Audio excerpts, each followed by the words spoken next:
Unsa may gipasabot sa sugo, higugmaa ang Dios sa tibuok mong kalag, kasing-kasing, ug hunahuna. Ang atong paghigugma sa Dios, kinahanglan tininuod og tudo-tudo, dili midya-midya. Dili maayo nga higugmaon nato siya sa pulong lamang, dili sa buhat.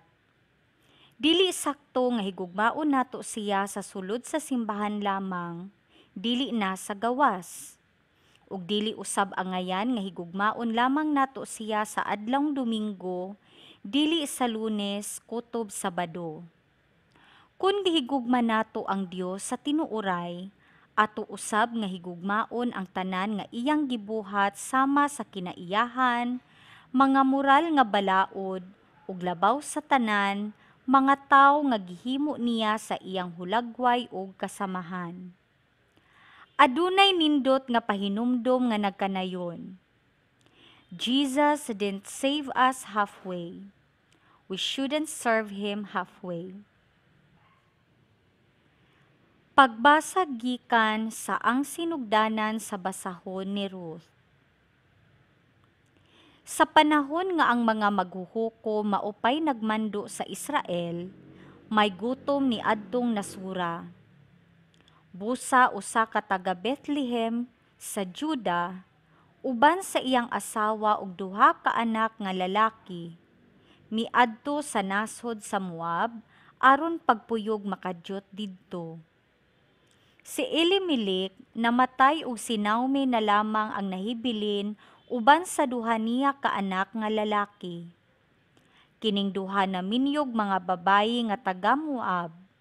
Ang una mao si Orfa ug ang ikaduha mao si Ruth. Tapos sa mga napulo ka tuig nilang pagpuyo didto, namatay usab si Malon ug si Quelyon ug si Naomi na lang ang nahibilin. Nakabalita si Naomi nga gipanalanginan sa Ginoo ang iyang katawhan pinaagi sa paghatag kanilag maayong ani. Busa nangandam siya pagbiya sa Moab uban sa iyang mga umagad. Niining tungura, mihilak na usab sila sa makusog. Unya si Orfa mihalok sa iyang ugangan ug nanamilit ug mipauli sa iyang katawhan, apan si Ruth wala gayud mobiya kang Naomi.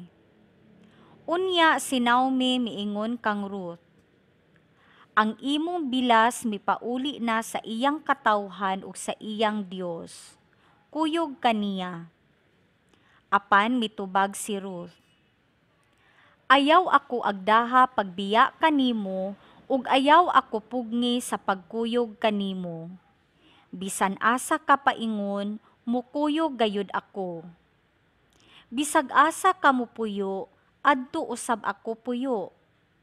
Ang imong katawhan mahimong akong katawhan, ug ang imong Dios mahimong akong Dios. Ingon ni Ana ang paghibalik ni Naomi gikan sa Moab, uban sa iyang umagad nga si Ruth, nga taga Moab. Miabot sila sa Bethlehem sa pagsugod sa ting-ani sa Sibada. Ang pulong sa Ginoo. Salmo responsoryo.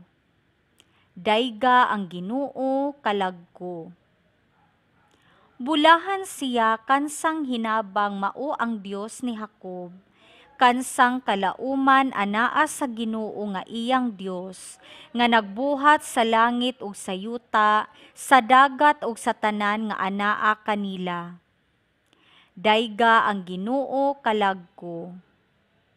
Nagmatinumanon hangtod sa kahangturan, nagaamping sa katarong alang sa mga gidaog-daog, nagahatag og pagkaon sa mga gigutom. Ang Ginoo nagapalingkawas sa mga binilanggo. Dayga ang Ginoo kalagko. Ang Ginoo naghatag og kahayag sa mga buta. Ang Ginoo nagapabangon sa mga nahilukapa. Ang Ginoo nahigugma sa matarong.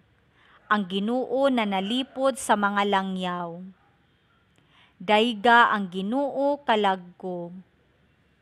Gitabangan niya ang mga ilo ug balo, apan iyang gibaw ang mga dautan.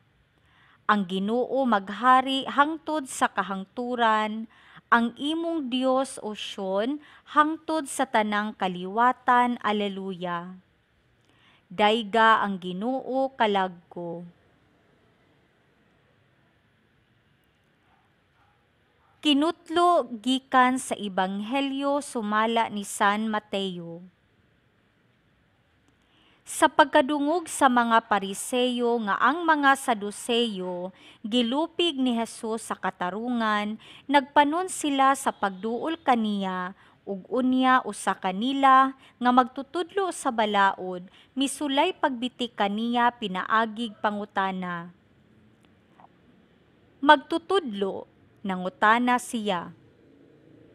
Unsa man ang labing dakong sugo sa balaod? Si Jesus mitubag, higugmaa ang Ginoo nga imong Dios sa tibuok mong kasing-kasing, sa tibuok mong kalag, ug sa tibuok mong hunahuna. Kini ang labing dako ug ang labing importanteng sugo. Ang ikaduha nga labing importanteng sugo sama sa una. Higugmaa ang imong isig katawo ingon sa imong kaugalingon. Nagsukad niining duha ka sugo ang tibuok balaod ni Moises ug ang mga pagtulun-an sa mga propeta.